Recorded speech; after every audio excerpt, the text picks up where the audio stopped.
안녕하세요 여러분. 오늘은 단어와 문장에 대해서 한번 정리를 해봅시다. 자, 영어 공부를 하면 우리가 처음에 단어를 무수히 많이 외우고 있을 거예요. 자, 단어는 언어의 기본이죠. 그러면 무수한 단어들을 그냥 무작정 외우는 게 아니라 우리가 품사라는 말을 쓰면서 단어를 종류별로 나누고 있어요. 그러면 단어를 그냥 외우면 되는데 왜 품사라는 성질을 함께 외워야 되는지 그 중요성을 우리가 알아야만 이 품사를 공부하는 이유와 그 품사를 공부하고 나서 훨씬 더 오랫동안 기억에 남을 거기 때문에 선생님이 오늘 품사를 기억해야 되는 이유와 그 중요성을 함께 설명을 해드릴게요. 자, 우선은 단어의 각각 성격의 성질에 따라서 8가지의 종류로 품사를 나누고 있다는 거 아마 들어보셨겠지만 한번 다시 정리합시다. 가장 중요한 것부터 쓰겠습니다. 첫 번째는 동사죠. 자, 그리고 두 번째 명사. 자, 명사의 사촌, 명사를 대신해서 쓰는 대명사. 자, 그 다음 형용사, 그 다음 부사, 그 다음 전치사, 접속사, 감탄사가 있습니다. 자, 이렇게 점점 중요성이 가장 중요한 것부터 썼기 때문에 밑에 거는 여러분들이 추후에 천천히 기억해도 괜찮아요. 자, 그럼 제일 중요한 동사부터 볼게요. 자, 동사는 단어들 중에서도 동사의 성질을 가지는 단어들은 영어에서 가장 중요합니다. 그렇기 때문에 동사 중심의 언어라고 하죠. 두 번째는 명사, 그리고 대명사입니다. 자, 그 다음 이런 명사와 대명사를 더 자세히 설명해주는 형용사와 그 다음 그 형용사를 아니면 또 다른 즉 명사를 제외하고 나머지의 단어들을 아니면 심지어 문장을 더 풍부하게 설명해주는 부사가 있어요. 그리고 전치사, 접속사, 감탄사 이렇게 해서 하나, 둘, 셋, 넷, 다섯, 여섯, 일곱, 8개의 종류가 있습니다. 그럼 굳이 왜 단어들을 이렇게 8가지의 종류로 나눠야만 하는가? 그건 이것 때문이죠. 자, 이게 뭐죠? 네, 문장이라는 겁니다. 그러면 문장을 만들기 위해서는 단어가 가진 이 각각의 성질들을 꼭 알아야만 우리는 문장을 만들어낼 수 있는 거예요. 자, 언어는 서로가 서로 어떤 생각을 하고 있고 어떤 감정을 느끼고 있고 이런 식으로 의사소통하기 위해서 쓴다고 하죠. 그러면 의사소통을 하기 위해서는 단어만 나열해서는 의사소통이 불가능하겠죠. 아니, 많은 오해와 한계로 제대로 된 의사소통을 하기가 힘들게 되겠죠. 그래서 우리는 문장이라는 형태를 통해서 정확하게 의미를 전달하게 됩니다. 자, 그러면 문장을 어떻게 만드느냐? 단어들을 당연히 나열해서 문장을 만들 거예요. 자, 그래서 문장을 만들어내는 그 방법을 영어로 우리가 grammar라고 합니다. 즉, grammar는 English grammar는 영어 문장을 어떻게 만드느냐 라는 걸 알려주는 그런 영역이라고 생각하시면 되고, 그거의 첫 번째는 문장을 어떻게 만드느냐겠죠. 자, 문장을 만드는 기본형은 자, 5가지가 있습니다. 자, 이 5개의 문형을 보면 가장 기본이 되는 주어를 주체가 되기 때문에 이렇게 주체가 되는 주어와 함께 동사의 종류에 따라서 문형이 달라진다고 생각하면 돼요.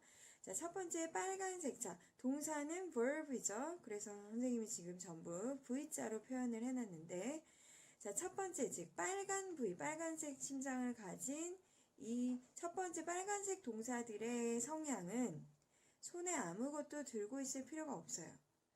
그리고 두 번째 노란색 심장을 가진 노란색의 동사, verb들은 기본적으로 하얀색. 자, 보어를 데리고 다녀야 된다. 자, 초록색은 목적어가 항상 함께 달려있고, 자, 그 다음 파란색은 양손에 하나는 첫 번째 목적어, 하나는 두 번째 목적어로.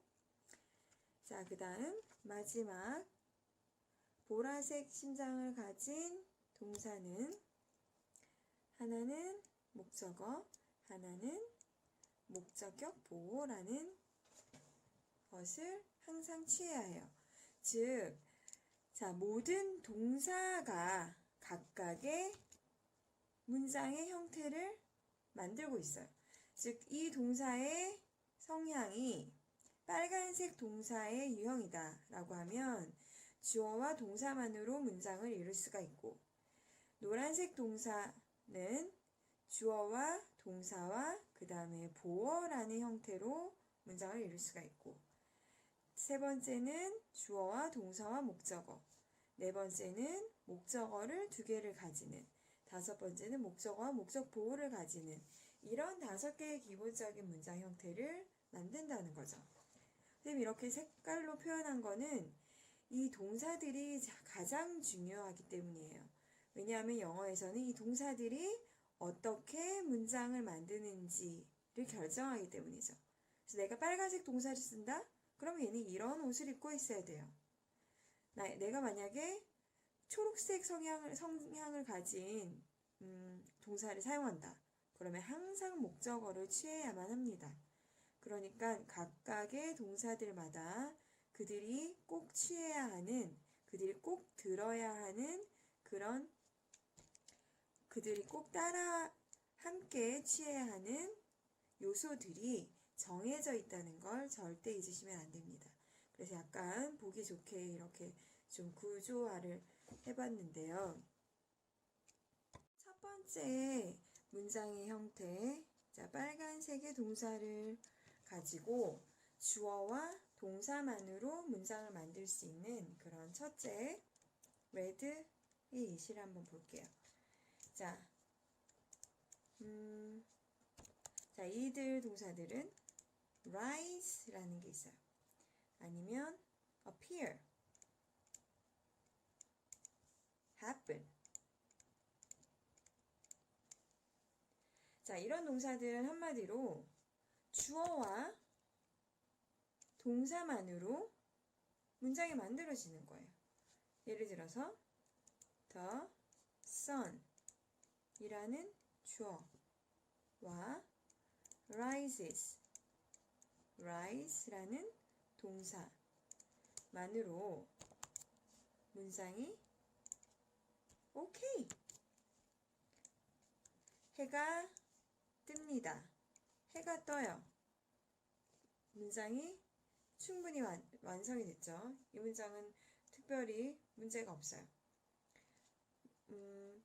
appear를 사용해 봅시다. He appeared.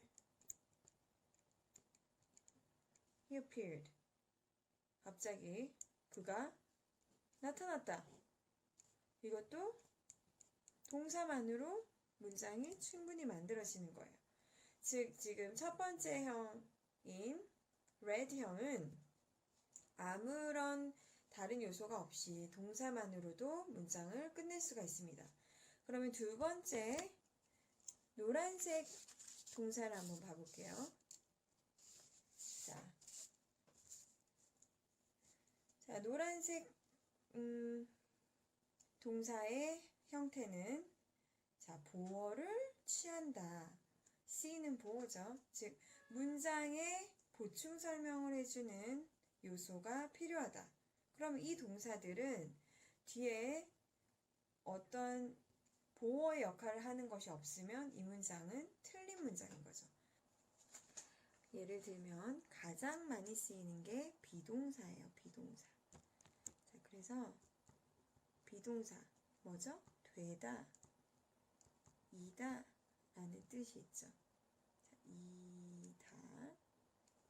그래서 우리말로도 이제 보어라는 말은 되다, 이다 앞에 오는 단어를 보어라고 한다라고 하는데, 자, 이 보어가 쓰이는 그런 동사들, 비동사가 가장 대표적이고, 그 다음에 비동사와 비슷한 become 또 이 형식 동사라고 하죠. 두 번째 노란색 동사의 형태, 노란색 동사의 성질을 가지는 형태들입니다. 예를 들면은 비동사를 쓰는 문장들은 매우 많으니까요. 자, 예를 들면 She is cute. 자, 주어가 있고 동사가 있는데 그녀는 이다 라고 하면 이상한 거예요. 귀엽다라는 보충해주는 설명이 있어야만 그녀는 귀엽다라는 의미가 되는 거죠. 자, 형용사를 써서 좀 어렵다면은, 자, he is a teacher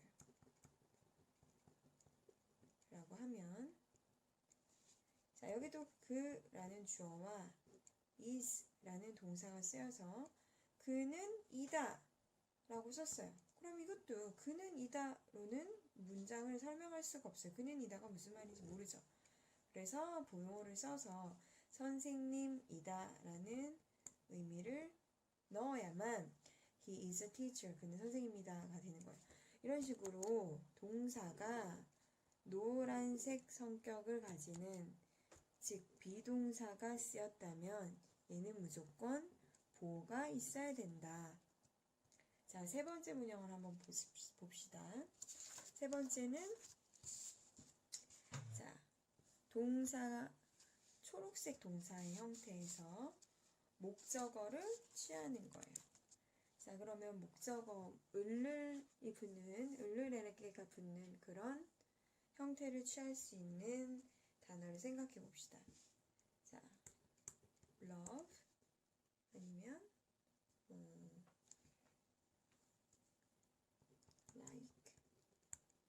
아니면 grow 이런 식으로, 자, 동사가 사랑합니다, 좋아합니다, 키웁니다 이런 식의 동사가 왔을 때 주어가 나는 사랑합니다 라고 해서 주어와 동사만을 써도 무슨 얘기를 하는지 여전히 모르는 거죠.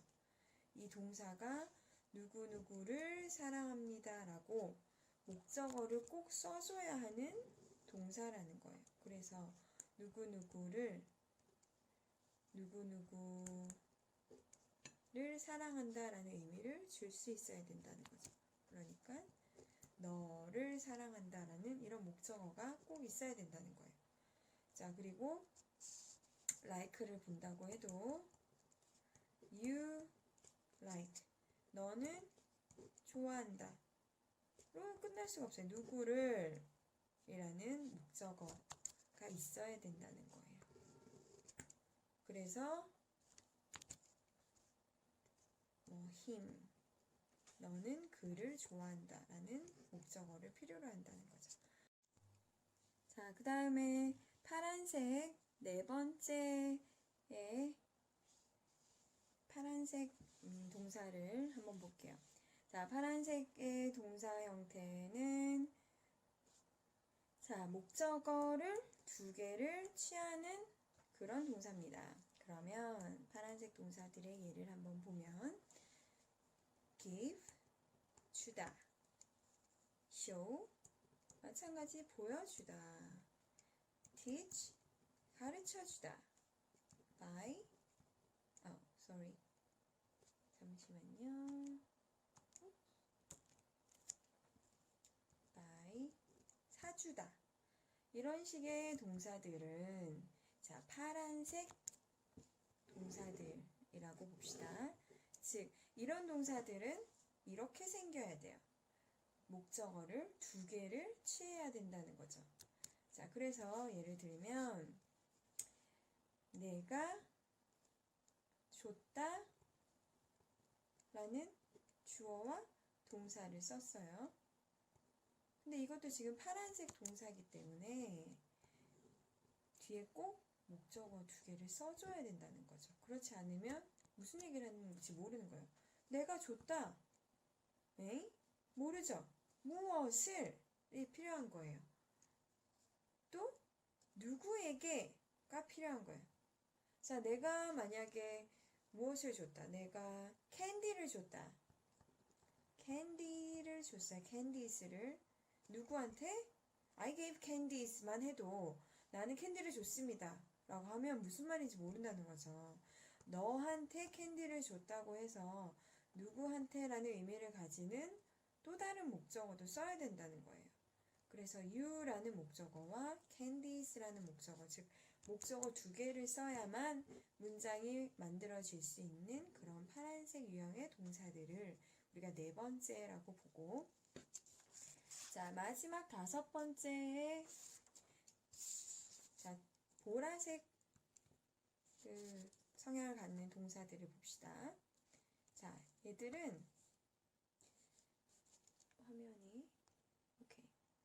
자, 마지막 보라색 깔로 표현해 놓은 동사들은 목적어와 목적 보호가 항상 있어야 되는 그런 동사들이에요.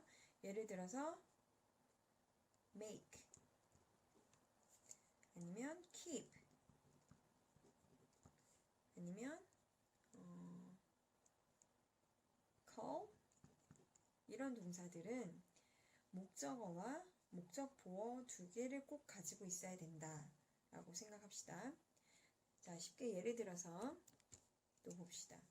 자, make를 쓴다면 you 라는 주어가 make 만들었어요. 자, 이것도 너는 만들었다로 끝내면 이상한 거예요. 누구를 어떻게 만들었느냐라고 해서 누구를 이라는 목적어와 어떻게 라는 목적어로 보충해주는 목적 보호를 써줘야만 문장이 된다는 거죠. 누구를, 나를 어떻게 웃게 만들었다. 이런 식으로 스마일을 쓴 거예요. 오케이? 자, 이렇게 지금 보라색으로 표현된 동사들은 목적어와 목적 보호를 함께 써야만 문장이 꼭 만들어질 수가 있다. 자, 그러면 즉 문장이라는 거는 주어와 동사를 기준으로 동사를 어떤 동사를 썼느냐에 따라서 딸린 식구들이 달라진다 정도를 이해해 놓고 무조건 주어와 동사는 이때 동사가 자, 둘째 같이 노란 색깔의 성향을 가지는 동사라면 보호가 항상 와야 되고 초록색은 목적어가 항상 와야 되고 이런 식으로 우리가 아주 쉽게 동사를 색깔별로 한번 구별을 해서 각각의 동사의 성향에 따라 나오는 요소들이 달라지는구나. 이거를 알아야 되는구나. 즉 동사는 5개의 종류로 우리가 구별해 볼 수 있겠구나. 그래서 예전엔 아직도 이렇게 쓰시는 선생님들이 많을 수 있는데 이 빨간색 형태의 동사를 1형식, 두 번째 1이 잘 안 보이네요. 1형식, 그 다음 이거를 2형식, 이걸 3형식, 4형식, 5형식 동사라고 했어요. 즉 동사의 종류를 5개로 구별을 해서 어떤 동사를 썼느냐에 따라서 뒤에는 어떠한 요소가 따라 나와야 되는지를 정리를 했다는 거죠. 즉 보어와 목적어라는 그런 요소까지도 기억을 해야만 우리가 문장을 정확하게 만들 수가 있어요. 그럼 여러분들 의문이 드는 사람이 있겠죠? 선생님 주어 정도는 동사의 주체가 된다는 건 알겠는데 보어, 목적어, 그리고 심지어 목적격 보어라는 문장 요소를 지칭하는 말들은 잘 모르겠다라는 사람들이 있을 수 있어요. 이건 선생님이 찬찬히 하나씩 조금 더 구체적으로 보면서 특히 좀 전에 배운 품사들을 동사, 형용사, 명사, 부사 이렇게 나눴던 것처럼 단어를 품사로 나눠야 했던 이유가 이 문장 속에서 어떠한 위치에 오는지로 우리가 연결지어서 쉽게 이해할 수가 있다는 거죠. 이 문장을 만들기 위해서 품사를 알아야만 어디에 어떤 품사를 쓸 수 있는지가 결정되기 때문이에요. 자, 그 내용은 다음 시간에 계속하도록 하겠습니다.